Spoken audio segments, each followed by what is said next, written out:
As I mentioned, another major cyber attack has hit large businesses. It includes Dan Murphy, Event Cinemas, Binge, and even a Mexican food chain. Now, thousands of credit card details have been stolen. I got a suspicious email today from Binge. It seems suspicious. It seems like this sort of thing happens every second day. Nigel Phair is the cybersecurity professor with Monash University and joins me now from Canberra. Is this a pretty typical hack, Nigel? Yeah, g'day, Steve. It's becoming a pretty typical hack. We're hearing about it, almost day in and day out, but this one's a little bit different because this is an attack on the individual account holder, not the organisation itself.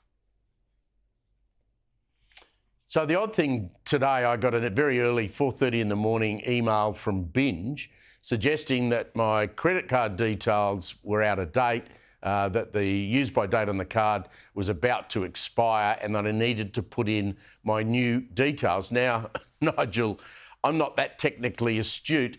I couldn't work out whether it was the real Binge or a make-out hacker. What do I do? Look, Steve, it's a tough one, and it's getting tougher all the time. Sometimes it is legitimate. And one thing that we've learned from phishing, that's that spoofed email or text message, the banks have got onto it and realised they can no longer use generally SMS, but particularly emails as a marketing vector to their customers because of this heightened level of suspicions about is it legitimate or is it just a really good copy thereof. So it's getting tough for organisations, but they need to be doing a lot more, and this credential stuffing attack, as it's known that we're talking about, is only going to keep on going the more normal data breaches that we keep on having. Nigel, how do these crooks then turn that data that they've managed to steal and then sell, how do the people who buy it off them actually generate income for themselves? I mean, how does that work?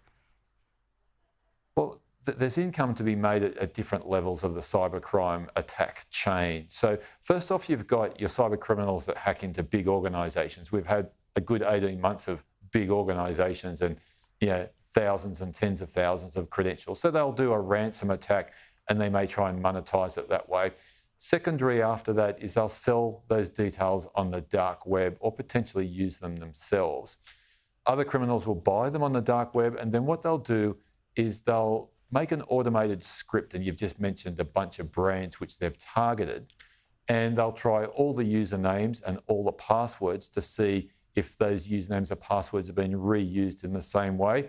Once they get a live account, they then log in as that normal user.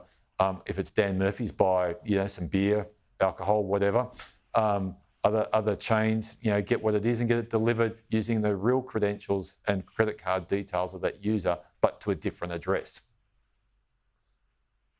I think I'll ring Binge myself. Nigel Phair, cybersecurity professor from Monash University. Thank you very much for your time tonight.